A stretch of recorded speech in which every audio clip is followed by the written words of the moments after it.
তোমরা ভালো আছেন না এখন? আর বারবার কই দিত কেন সাটিয়ে হতা হই নইলে তারা মন বইত না। তো খুব খুশি হইলাম মনোরাল্লা দেখো ভবিষ্যতে যেন একখান সুন্দর জিনিস হয়, ওনারা যে কোনো সময় পয়সা লইয়া আইতে পারিবেন, দেখতে পারিবেন, বন্ধু বান্ধবরা লইয়া আইতে পারিবেন, এই নিয়ে একখান জায়গা পান। এবং এখন পর্যন্ত আমরা যা দেখছি, যখন সম্প্রীতি ভবন নির্মাণ হবে এটার থেকে যেন বিচ্ছিন্ন হয়ে না যায়, এমন একটা ভবন করলাম যে মনে হয় না যে ইতিহাসের সঙ্গে মিল আছে। আমি দেখি নেই, আমি শুধু স্মরণ করিয়ে দিচ্ছি, এটা মহান কৃতিত্ব এবং মহান সম্মানের ব্যাপার যে আমরা যেটা করতে পারছি। কাজেই সে ঐতিহাসিক দায়িত্ব স্মরণ করে তারা করবেন। আমাদের সবার শুভেচ্ছা তাদের পেছনে রইল, যাতে করে যুগ যুগ ধরে যখনই এই সম্প্রতি ভবনে আসবে, যারা এটা তৈরি করেছিল তাদের প্রশংসা করে যে কী চমৎকারভাবে সে কনসেপচুয়ালাইজ করেছে পুরো জিনিসটাকে। আজকে আরেকটা জিনিস হলো, এটা তো অভিভূত হলাম এবং নিজের দায়িত্বের কথা মনে করলাম। আরেকটা করলাম যে যেদিকে তাকাই সব চাটগার লোক, ঢোকা অবধি দেখছি চাটগার লোক। তো বুঝতে পারছি চাটগার বুদ্ধ ধর্মের এখনো ঠিকানা চট্টগ্রাম। তোমরা ভালো আছেন না এখন? আর বারবার কই দিত কেন সাটিয়ে হতা হই নইলে তারা মন বইত না। তো খুব খুশি হইলাম মনোরাল্লা দেখো ভবিষ্যতে যেন একখান সুন্দর জিনিস হয়, ওনারা যে কোনো সময় পয়সা লইয়া আইতে পারিবেন, দেখতে পারিবেন, বন্ধু বান্ধবরা লইয়া আইতে পারিবেন, এই নিয়ে একখান জায়গা পান। ব্যাগুনার বলে হল ব্যাগুনের লইয়া আরও ব্যাগুনের মিললে পয়সা লইয়া এইলে জাগান ফিরবে।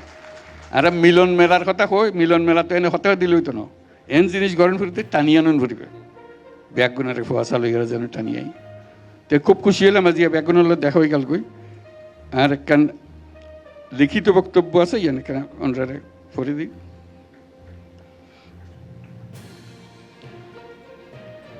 এক্সেলেন্সিজ, সুপ্রিয় উপস্থিতি, আপনাদের সবার প্রতি আমার শুভেচ্ছা ও সালাম। আমরা আজ ঢাকা আন্তর্জাতিক বৌদ্ধবিহারে সম্প্রীতি ভবনের ভিত্তিপ্রস্তর স্থাপন করতে যাচ্ছি। আমরা করে ফেলেছি কিন্তু এর মধ্যে। এমন একটি সুন্দর শান্তিপূর্ণ অনুষ্ঠানে আমাকে আমন্ত্রণ জানানোর জন্য বাংলাদেশ বুদ্ধিস্ট ফেডারেশন এবং আন্তর্জাতিক বৌদ্ধবিহারের কর্মকর্তাদের প্রতি আমার কৃতজ্ঞতা ও ধন্যবাদ। অতি প্রাচীন সময় থেকে এই অঞ্চলের গুরুত্বপূর্ণ শিক্ষা প্রতিষ্ঠান হিসেবে আবির্ভূত হয়েছিল এখানকার বৌদ্ধ বিহারগুলো। এগুলো আমাদের ঐতিহ্য ও সভ্যতার নিদর্শন।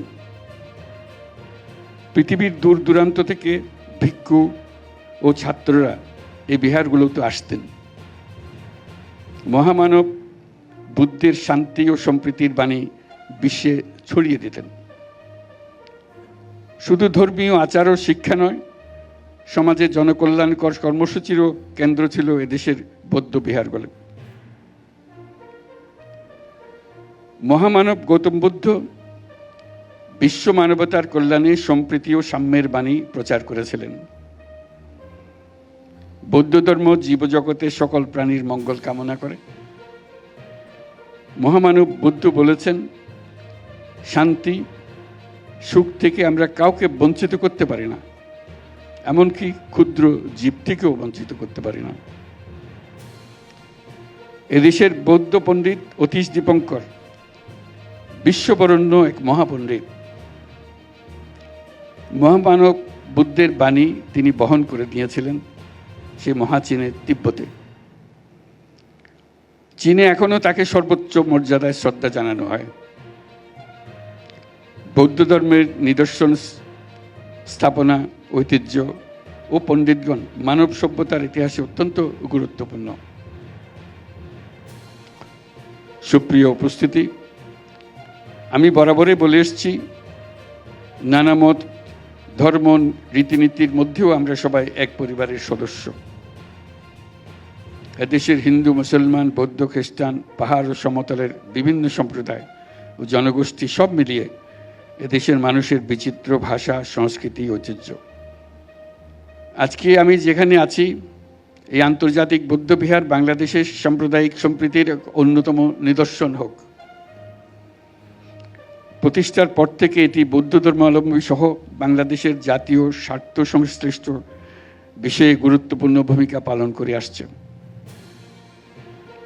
গৌতম বুদ্ধের অহিংসা ও সাম্যের বাণীর প্রতি শ্রদ্ধা রেখে বাংলাদেশের বৌদ্ধ সম্প্রদায়ের ধর্মীয়, সামাজিক ও সাংস্কৃতিক ঐতিহ্য সংরক্ষণ এবং কারিগরি শিক্ষা সহ বিভিন্ন জনকল্যাণকর কর্মসূচি পালন করে আসছে এই বৌদ্ধবিহার।